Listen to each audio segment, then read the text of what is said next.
చాలా అద్భుతమైన ఓ పర్వతం ఉంది. ఏం పర్వతం? శివగంగా పర్వతము అంటారు దాన్ని. ఇది ఎక్కడ ఉందయ్యా అంటే బెంగుళూరు నుంచి పూణే వెళ్ళే రైల్వే లైన్‌కి 3 కిలోమీటర్ల దూరంలో ఉంటుంది. హ్మ్.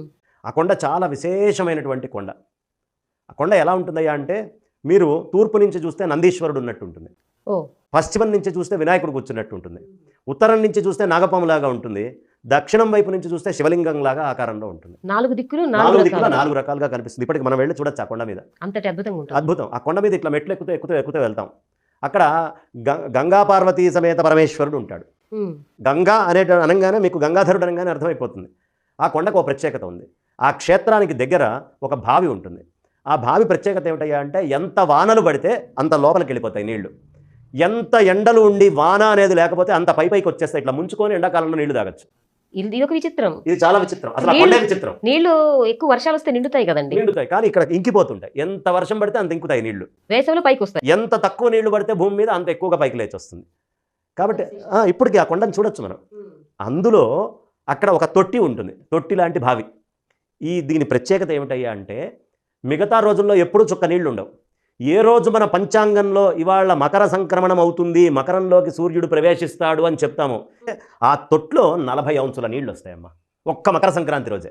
మామూలు రోజుల్లో రాదు. దాన్ని ఒక బంగారు పాత్రలో తీసుకొని చక్కగా అభిషేకం చేసి స్వామివారికి ఆ నీళ్లని మళ్ళీ ఒక బంగారు పాత్రలో పట్టి ఆ పట్టినటువంటి నీళ్లలో సగం మైసూరు రాజుకు పంపించేస్తారు. సగం నీళ్లు వాళ్ళు అక్కడ వచ్చే భక్తులకి తీర్థంగా ఇస్తారు. ఈ 40 అంశులు మాత్రమే మకర సంక్రమణం రోజు ఊరుతాయి. అది అంటే ప్రకృతికి మన పంచాంగానికి సంబంధం ఉందని అర్థమవుతోందిగా. మన పంచాంగంలో మకర సంక్రమణం ఉన్న రోజే అది జరుగుతోందిగా. కాబట్టి ఇలా అద్భుతమైనటువంటి వింతలు విశేషాలు చాలా జరుగుతాయి.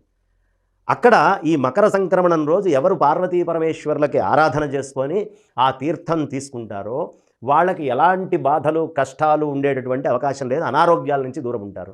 ఆ తీర్థం కోసం చాలామంది నడుచుకొని పైకి వెళ్తారు. అసలు ఆ కొండే విచిత్రమైన కొండ. అది ఎలా ఉంటుందంటే ఇట్లా కొంచెం వంగినట్టుగా ఉంటుంది. ఆ కొండ ఉండడం కూడా 4 ఆకారాల్లో ఉంటుంది, వంగినట్టుగా ఉంటుంది. వంగినట్టుగా ఎటువైపు వంగి ఉండాలి, ఎటువైపు నాగపాము పడిగా ఉంటుంది అని మనం ఉత్తరం వైపు కొంచెం వంగినట్టుగా ఉంటుంది. చాలా ఖచ్చితంగా ప్రతి వాళ్ళు ఒకసారి ట్రెక్కింగ్ చేసి ఎక్కి చూడాల్సినటువంటి కొండ ఈ కొండ. ఇంత అద్భుతమైనటువంటి వింతలు ఇలా జరిగేవి మనకి చాలా ఉన్నాయి. ఈ వింతలు ప్రతి వాళ్ళు తెలుసుకుంటే మన పంచాంగం యొక్క గొప్పతనం ఏంటి అనేది అర్థమవుతుంది. ఎందుకు మన పూర్వీకులు ఇంత ప్రాధాన్యత ఇస్తున్నారు ఈ సంక్రమణానికి అనేది తెలుసు.